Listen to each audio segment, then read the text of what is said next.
Kini suamimu telah tiada. Bersedihlah, berkemaslah, dan jangan pernah kembali.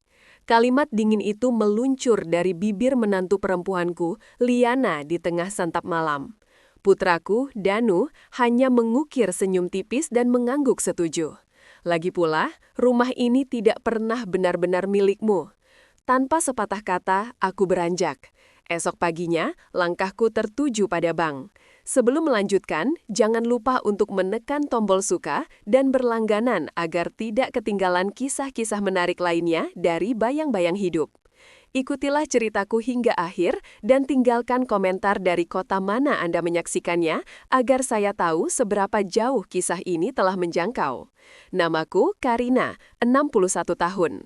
Banyak orang menganggapku beruntung menjadi pendamping hidup Bapak Surya, seorang pengusaha besar yang namanya menggema dari ujung Sabang hingga Merauke. Namun, tak banyak yang memahami, di balik kemegahan hunian yang kami tempati selama 35 tahun pernikahan, aku bukanlah sekadar istri. Aku adalah fondasi yang menyokongnya. Aku yang berajut mimpi usaha ini bersama Bapak Surya, dimulai dari 2 porsi nasi bungkus di sebuah ruko sempit di pinggiran kota.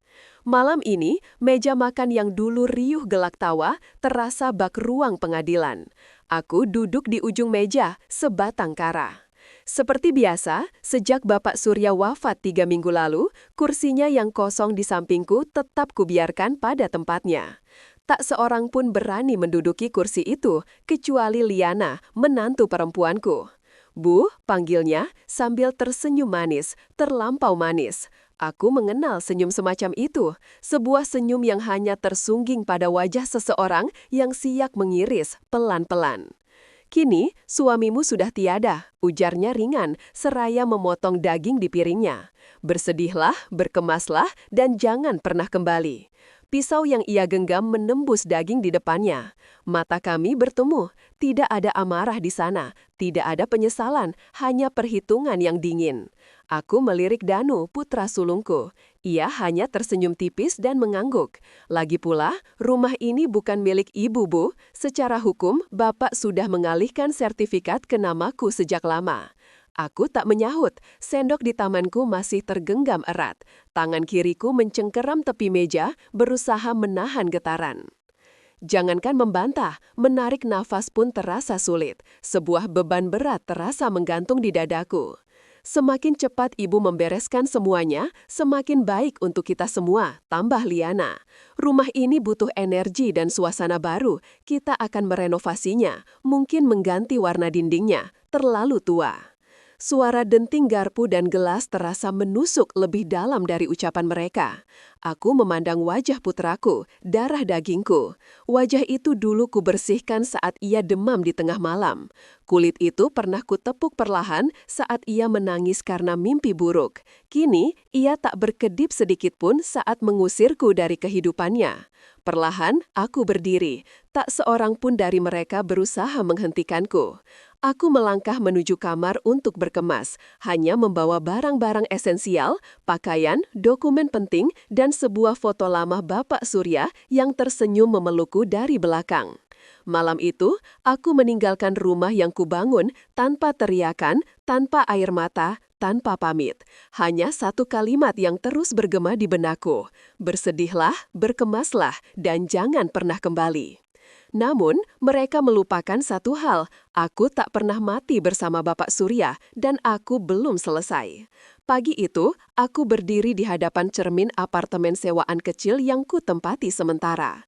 Pantulan wajahku terasa asing, mataku bengkak tapi bukan karena tangisan.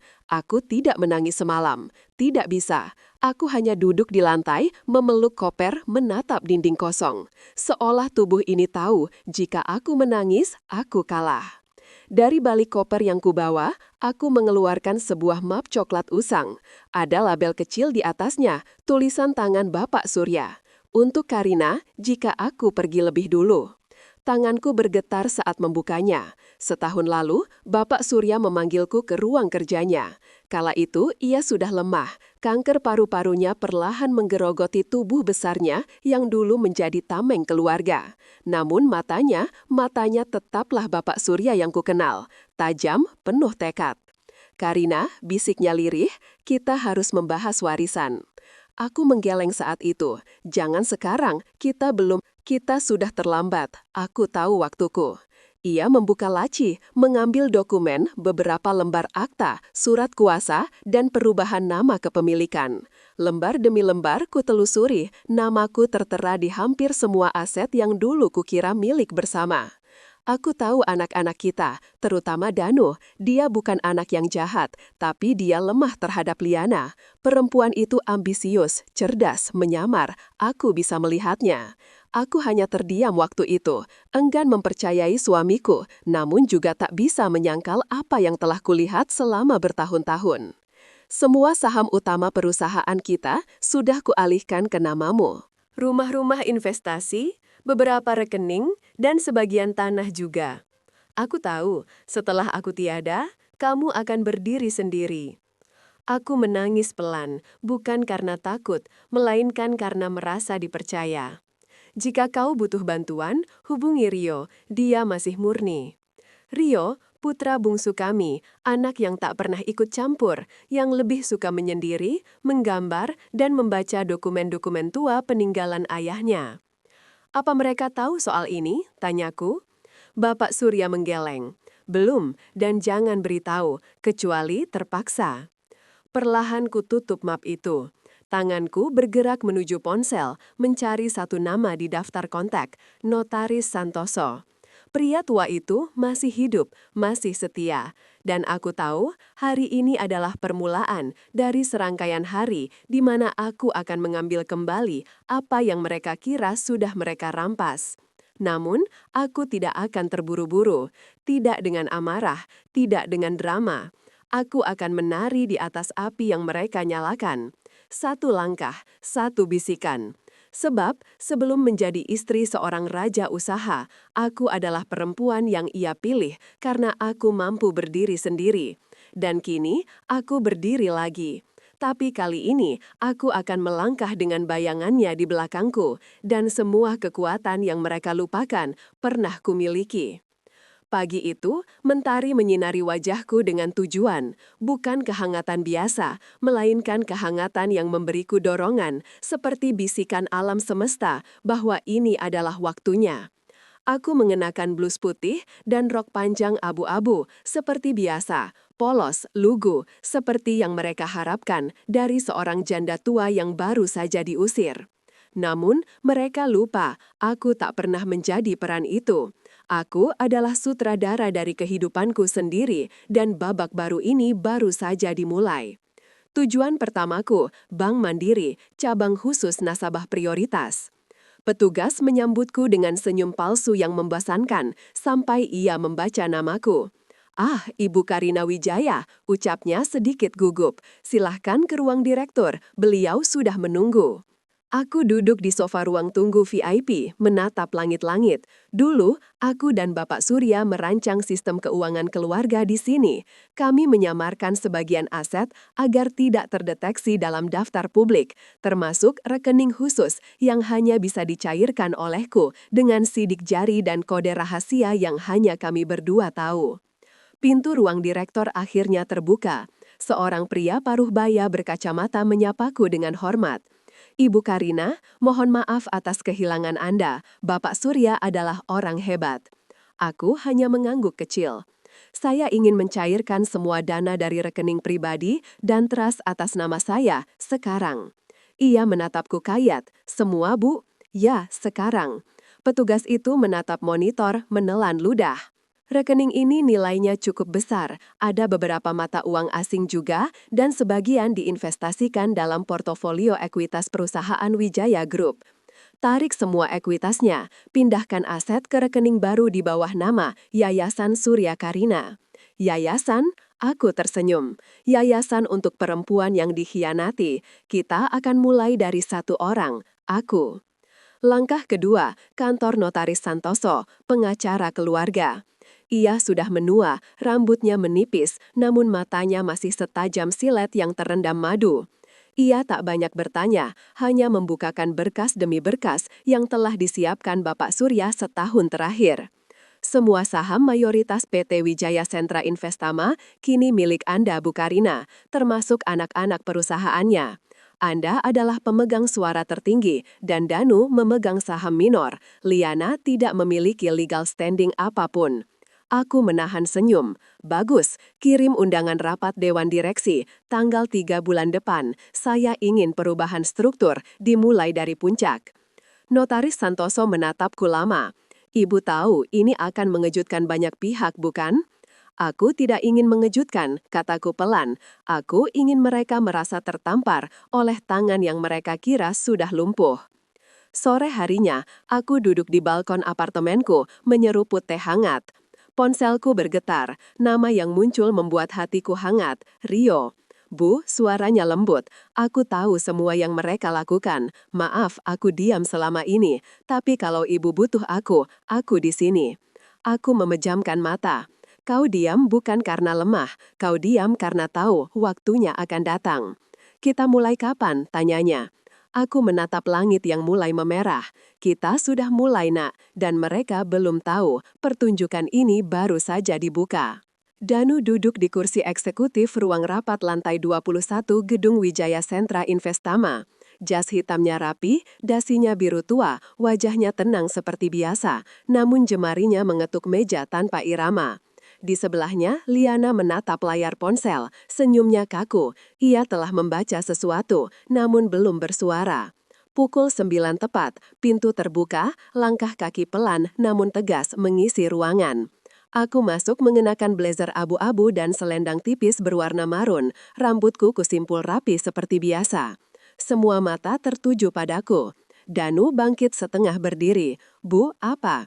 Saya tidak datang sebagai ibumu, potongku. Saya datang sebagai pemegang saham mayoritas perusahaan ini. Rapat segera dimulai. Aku menatap Notaris Santoso yang duduk di sisi kanan kursi pimpinan. Silahkan bacakan agendanya. Wajah-wajah pucat mulai bermunculan satu persatu di ruang itu. 5 anggota dewan, yang semuanya dulu rekan kerja Bapak Surya, kini duduk diam seperti sedang menunggu vonis. Agenda pertama, ujar Notaris Santoso membuka map perubahan struktur eksekutif puncak. Berdasarkan dokumen peralihan kekuasaan suara, Ibu Karina Sasmita Wijaya memiliki 62% saham voting, maka dia berhak menentukan dan memveto jabatan eksekutif, termasuk direktur utama. Liana langsung berdiri. Ini tidak adil, tidak pernah ada rapat sebelumnya, tidak ada diskusi. Danu adalah pemegang minoritas dengan 13%, potongku, dan tidak memiliki kekuasaan struktural tanpa persetujuan mayoritas. Wajah Danu mendadak kosong. Ia menoleh ke Liana, lalu ke anggota dewan. Tidak ada yang menoleh balik, tak satu pun. Mulai hari ini, lanjutku, Danu dinonaktifkan dari jabatannya sebagai direktur utama. Saya menunjuk tim direktur dari luar keluarga dengan audit menyeluruh atas laporan keuangan 5 tahun terakhir. Ini permainan macam apa? Liana nyaris berteriak. Kami sudah bekerja keras membesarkan ini. Danu tidur 3 jam sehari. Ya, jawabku datar, dan menggunakan jam-jam bangun itu untuk menguras dana perusahaan atas nama proyek fiktif. Ratusan miliar hilang dari akun sekunder dalam waktu 3 bulan terakhir. Harus saya lanjutkan rinciannya di sini? Bahkan suara napas pun hampir tidak terdengar. Danu akhirnya bicara. Ibu, kenapa? Aku menatapnya lama. Karena kamu lupa, uang ini bukan kamu yang mencari, bukan Liana yang mengeringatkan. Ini darah ayahmu, dan sebagian besar adalah darahku. Aku bangkit dari kursi, rapat selesai. Malamnya berita itu menyebar cepat di dunia bisnis. Wijaya Group lakukan restrukturisasi. Pendiri asli kembali pimpin Dewan Saham. Danu Wijaya dicopot. Posisi direksi kini dipegang ibunda, kembalinya Sang Ratu Karina Sasmita, dan langkah mengejutkan di balik layar. Aku duduk di ruang kerja apartemen menatap layar. Berita itu bukan tujuanku, tapi efeknya seperti gelombang kecil yang akan menjadi tsunami. Investor mulai bertanya, rekan bisnis mulai menggali ulang kontrak. Nama Danu mulai retak, bukan hanya sebagai putraku, tapi sebagai pebisnis. Dan itu baru permulaan. Aku belum menyentuh rumah itu, belum menyentuh aset pribadi mereka, tapi waktunya akan tiba.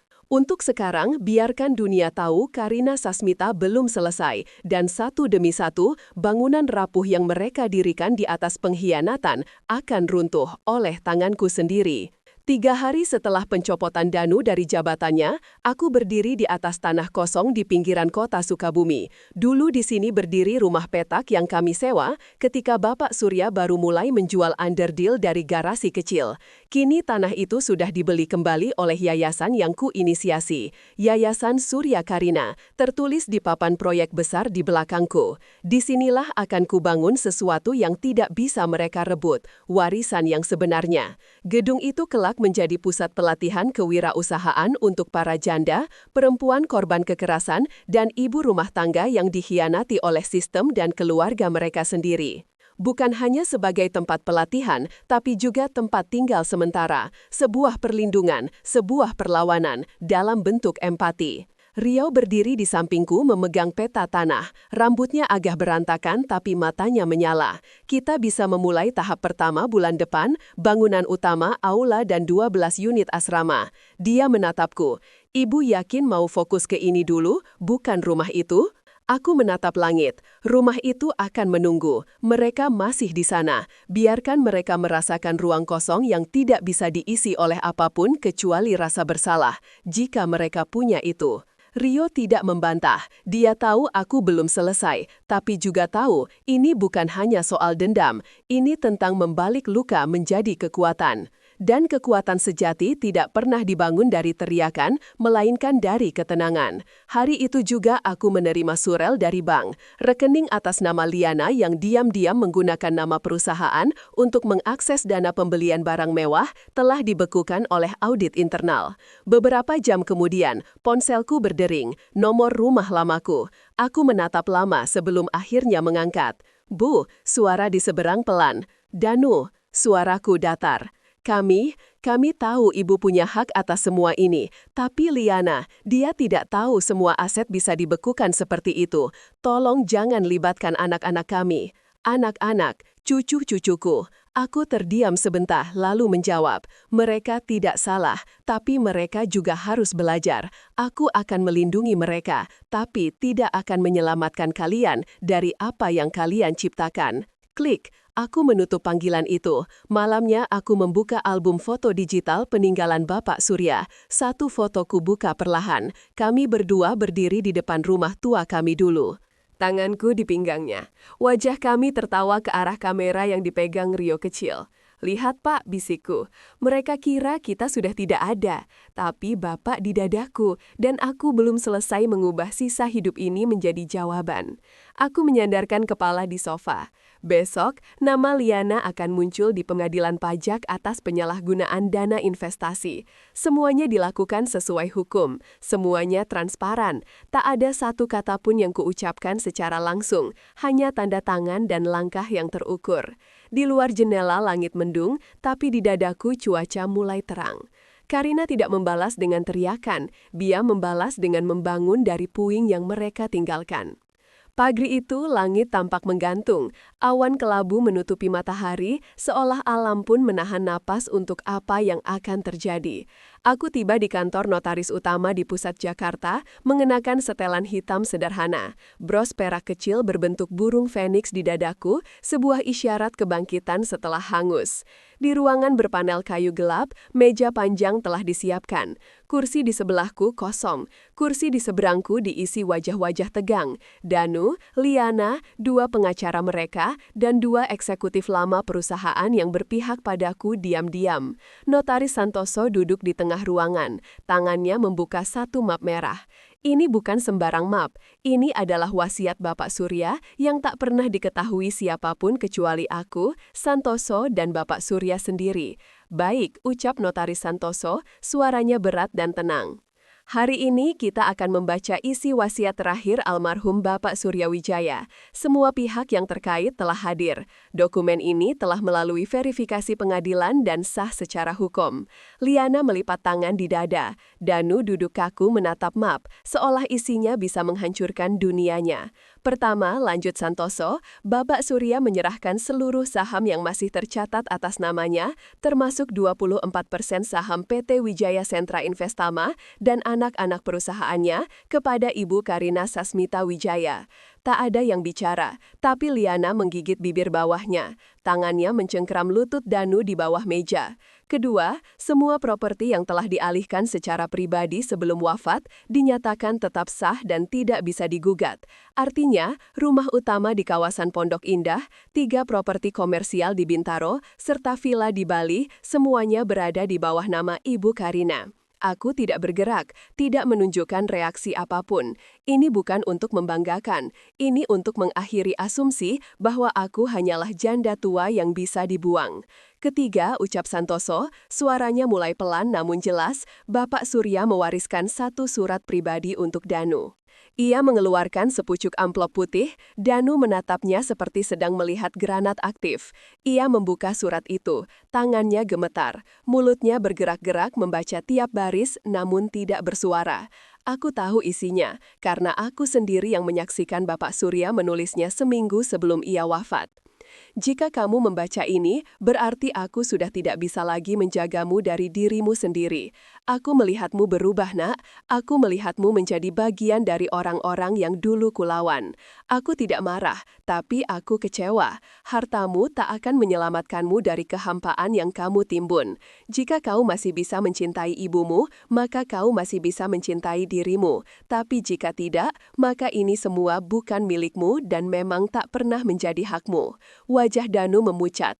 Ia menutup surat itu perlahan. Matanya mulai basah, tapi dia menunduk, berusaha menyembunyikan apapun yang mulai pecah dari dalam.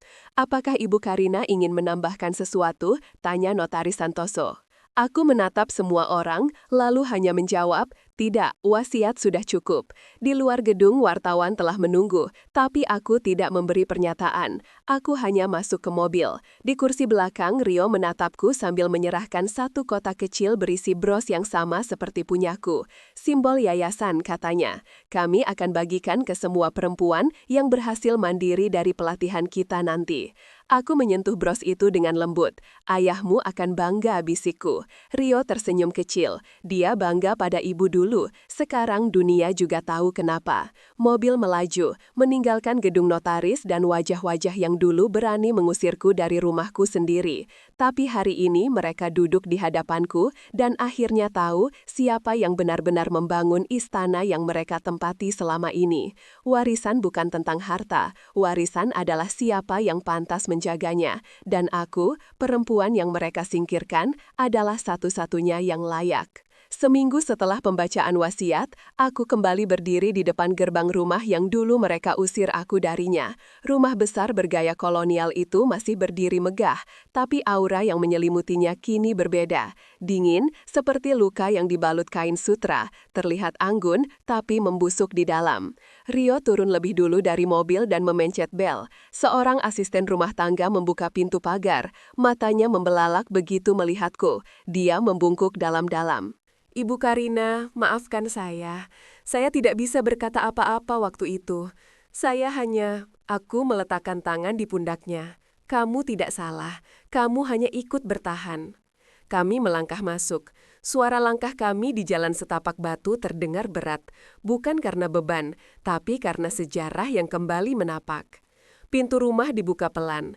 Di dalam, Liana sedang berdiri di ruang tamu, masih memakai gaun satin merah muda. Rambutnya terikat setengah. Dia membeku.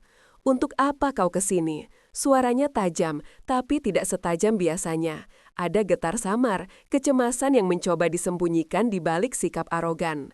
Untuk masuk ke rumahku, jawabku datar. Sesuai hasil verifikasi kepemilikan, rumah ini sepenuhnya atas namaku, dan saya datang hari ini untuk mengambil alihnya kembali. Secara hukum, secara moral, secara utuh.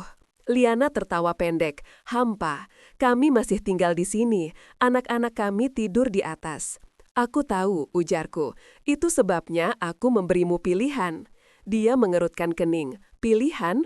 Aku menyerahkan 1 amplop putih. Di dalamnya surat pemberitahuan pengosongan rumah dalam waktu 30 hari, disertai tawaran kompensasi pindah ke properti lain, jauh lebih kecil, namun cukup layak.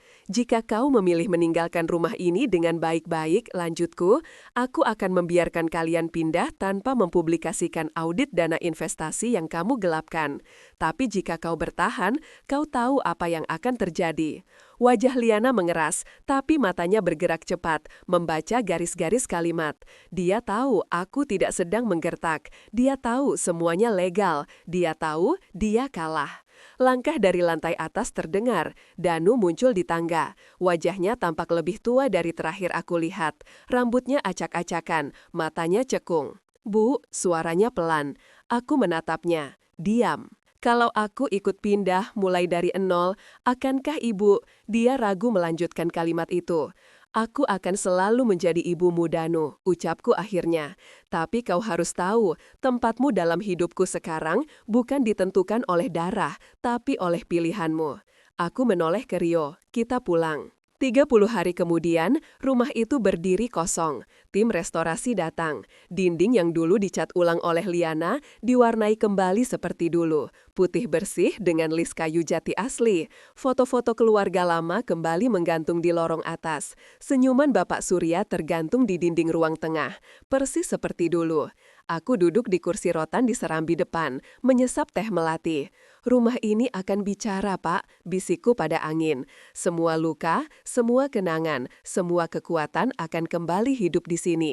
Tapi kali ini, dengan aku sebagai penjaganya sendiri, tegak dan jauh di luar sana, mereka akan memulai dari nol seperti yang pernah kami lakukan dulu. Bedanya, dulu kami memulai dengan cinta, mereka dengan kehampaan." Aku pikir setelah rumah kembali padaku, semuanya akan selesai. Tapi luka tidak memilih tempat tinggal. Ia tinggal di dalam dada, di dalam tatapan, di dalam diam. Seminggu setelah aku menempati rumah ini lagi, aku menerima surat dikirim lewat tangan tanpa nama pengirim. Tapi aku tahu dari siapa. Tulisan itu terlalu rapi untuk tidak kukenali. Aku membukanya di meja makan, meja yang dulu menjadi saksi saat mereka mengusirku. Isinya hanya satu kalimat, "Jika kau memang merasa menang, kenapa kau masih sendiri?" Aku tak tertawa, tapi senyumku mengembang. Liana belum mengerti. Kekuasaan yang diperebutkan olehnya adalah sisa dari apa yang dulu kubangun, dan ia tidak akan pernah mampu menciptakan dari nol. Namun pertanyaan itu menyentuh sesuatu. Aku memang sendiri. Malam itu, aku berjalan pelan ke kamar tidur utama. Tempat tidur besar itu hanya kuisi setengahnya. Foto Bapak Surya berdiri di meja kecil di sampingku. Aku menatapnya lama. "Pak, kau tahu, kadang aku merasa aku memenangkan perang ini hanya untuk duduk sendirian di atas puing." Aku memejamkan mata, dan seperti bisikan halus dari tempat yang jauh, aku mendengar suaranya, atau mungkin hanya kenangan. "Tapi Karina, kau membangun sesuatu dari puing itu, dan mereka akan hidup dari sinar yang kau nyalakan kembali." Esok harinya aku pergi ke Yayasan Surya Karina. Proyek bangunan sudah selesai tahap pertama. Di aula kecil, aku duduk bersama 10 perempuan, rata-rata berusia 40 ke atas. Ada yang kehilangan suami karena penyakit, ada yang kehilangan harga diri karena dipukuli suaminya. Tapi mereka semua punya satu kesamaan, mereka ingin berdiri lagi. Aku mengenalkan diri, tapi tak pakai gelar, tak pakai nama belakang suamiku, hanya saya Karina. Salah satu perempuan namanya Asti mengangkat tangan. "Ibu Karina, bagaimana ibu tahu harus melawan saat semua keluarga sendiri meninggalkan?" Aku menarik nafas panjang, karena aku tahu siapa diriku sebelum aku menjadi istri. Aku tahu siapa diriku sebelum aku menjadi ibu. Dan saat mereka mengambil semua gelarku, aku tetap punya satu hal, diriku sendiri. Mereka terdiam, lalu perlahan, satu persatu mulai tersenyum. Dan di sana, di antara perempuan-perempuan patah yang sedang belajar merakit kembali hidupnya, aku melihat versi lain dari diriku. Dulu lemas tapi tidak mati, terluka tapi belum menyerah. Itu bukan kemenangan, itu kebangkitan. Malam itu aku menerima pesan dari Rio. "Ibu, ada yang ingin bicara. Dia sudah lama ingin, tapi malu. Boleh aku bawa besok?" Aku hanya membalas, "Bawa saja. Rumah ini tidak menolak siapapun yang ingin berubah." Aku tahu siapa yang akan datang, dan aku tahu ini bukan soal pengampunan, ini soal ujian terakhir. Mampukah aku tetap menjadi manusia, bahkan setelah dihancurkan oleh orang yang kulahirkan sendiri? Esok akan tiba, dan aku sudah siap, karena kali ini aku tidak hanya membawa luka, aku membawa cahaya. Pagi itu hujan turun perlahan, seperti langit sedang membersihkan debu dari halaman rumah yang telah lama kering. Aku menyeduh teh, menyusun 2 cangkir di atas nampan, dan menunggu di ruang tengah. Langkah kaki di luar terdengar pelan, pintu dibuka oleh Rio dan di belakangnya berdiri Danu. Aku menatapnya. Ia tampak jauh berbeda dari terakhir kali aku melihatnya di ruang rapat. Rambutnya lebih panjang, wajahnya lebih tirus, dan ada keraguan dalam setiap gerakan. Keraguan yang hanya dimiliki oleh orang yang tahu mereka bersalah, tapi tidak tahu bagaimana memulai permintaan maaf. Rio hanya mengangguk ke arahku, lalu duduk agak menjauh, membiarkan kami berdua dalam sunyi yang tegang. Danu menunduk lama, lalu akhirnya ia berkata dengan suara yang hampir tak terdengar, "Bu, aku sudah kehilangan semuanya." Aku tidak menjawab, hanya menuangkan teh ke dalam cangkir. Liana pergi, lanjutnya. Dia bilang aku terlalu lemah. Setelah semua hancur, dia bilang ini semua salahku karena membiarkan ibu kembali. Aku mengangkat alis. Kau ingin aku bilang dia salah? Danu menunduk lebih dalam. Aku tidak tahu apa yang ingin aku dengar, Bu. Aku hanya tahu, aku ingin kembali. Kembali kemana? Tanyaku. Ke rumah ini, ke keluargaku, ke ibuku, ke semua itu, bisiknya sangat sunyi. Bahkan Rio tak bergerak sedikit pun. Aku menatap cangkir di tanganku. Uapnya naik perlahan. Lalu aku berkata, tanpa nada tinggi, tanpa air mata. Kau berdiri di hadapan ibumu, yang kau usir seperti pelayan tua, yang kau tuding sebagai beban, yang kau diamkan saat istrimu menghina harga dirinya. Dan hari ini, kau datang karena kehilangan, bukan karena cinta. Danu gemetar. Aku tahu aku salah, tapi aku tidak tahu bagaimana caranya minta maaf untuk luka yang tak bisa diperbaiki. Aku mendekat, duduk tepat di depannya, lalu aku berkata, kau tidak harus memperbaikinya. Luka tak selalu butuh diperbaiki, tapi kau bisa belajar hidup bersama luka itu tanpa mengulanginya lagi. Air matanya jatuh tanpa suara, tapi deras. Aku meletakkan tanganku di atas tangannya untuk pertama kali sejak bertahun-tahun. Aku menyentuhnya tanpa beban, tanpa amarah. Bukan karena aku telah melupakan, tapi karena aku sudah lebih kuat dari sakit yang ia beri. Rumah ini terbuka, ucapku pelan, tapi tidak untuk tinggal, untuk belajar, untuk bertumbuh. Danu mengangguk tak berkata-kata, tapi matanya bicara. Dia tidak datang untuk merebut, dia datang untuk mencari dirinya sendiri yang dulu hilang saat ia memilih kekuasaan daripada kasih. Rio memandangi kami berdua lalu berdiri dan keluar, membiarkan kami menutup luka yang terlalu lama menganga. Malam itu aku menyalakan lampu halaman. Cahaya hangat menyorot pohon Kamboja tua yang dulu Bapak Surya tanam saat Rio lahir. Bunganya jatuh satu persatu. Hujan sudah reda. Udara basah dan damai. Aku tahu, memaafkan bukan berarti menghapus yang telah terjadi, tapi aku memilih untuk tidak membiarkan masa lalu menjadi tuan atas masa depanku. Dan jika putraku ingin belajar menjadi manusia yang lebih baik, maka sebagai seorang ibu, aku akan mengawasinya, tapi tidak lagi dengan tangan yang memeluk, melainkan dengan mata yang mengingatkan. Cinta, jika disalahgunakan, akan berubah menjadi ujian, dan aku telah melewatinya. Setahun telah berlalu, hari ini aku berdiri di atas panggung kecil di halaman belakang rumah yang dulu jadi tempatku diusir. Tapi kini, tempat ini berubah, bukan menjadi simbol luka, tapi simbol kebangkitan. Lampu gantung bergoyang ditiup angin sore dan di hadapanku duduk puluhan perempuan dari Yayasan Surya Karina, sebagian dengan anak-anak mereka di pangkuan. Mereka semua tersenyum, bukan karena sudah sembuh, tapi karena tahu mereka sedang dalam proses menuju sembuh. Aku membaca pidato tanpa kertas, tak perlu, semua yang ingin kukatakan sudah lama tertulis di dadaku. Dulu, aku pernah merasa rumah ini bukan milikku. Aku diusir bukan oleh orang asing, tapi oleh darah dagingku sendiri. Dan aku pikir saat itu aku telah kehilangan segalanya. Tapi hari itu bukan akhirku, itu adalah awal. Awal dari kesadaranku bahwa harga diriku tidak bergantung pada siapapun. Mereka mendengarkan dengan tenang, beberapa menunduk, beberapa mengusap air mata. Aku tidak ingin kalian hanya berdiri karena ingin membalas. Tapi berdirilah karena kalian layak, karena kalian lebih dari cukup, dan karena kalian adalah rumah itu sendiri. Tepuk tangan tidak terlalu riuh, tapi hangat. Rio berdiri di sampingku membawa piala kecil dari kayu jati bertuliskan, "Untuk Karina Sasmita, perempuan yang tidak pernah pergi." Aku tersenyum menerimanya, tapi dalam hatiku tahu aku tidak pernah butuh penghargaan. Penghargaan terbesar adalah saat aku bisa berdiri tanpa gentar di tempat yang dulu membuatku terdiam. Malamnya, setelah semua pulang dan rumah kembali hening, aku berjalan ke ruang tengah. Di sana, Danu duduk diam. Ia kini bekerja di divisi sosial yayasan, bukan sebagai eksekutif, tapi sebagai staf pelaksana. Ia belajar dari bawah. Ia masih belajar menjadi manusia. Dia menatapku. "Bu, aku belum bisa menebus apa yang pernah aku lakukan. Tapi, bolehkah aku tinggal, bukan di rumah ini, tapi di hidup ibu, sedikit lebih lama?"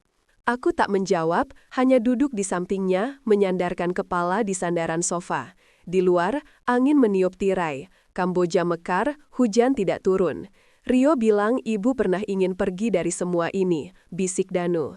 Aku mengangguk pelan. "Iya, tapi rumah bukan bangunan. Rumah adalah tempat kau kembali," dan disambut dengan kejujuran. Dia menunduk, "Aku ingin menjadi bagian dari rumah itu lagi." Aku menatapnya lalu berkata, "Kau bisa. Tapi kali ini, kau tidak mewarisi rumah itu, kau harus membangunnya sendiri."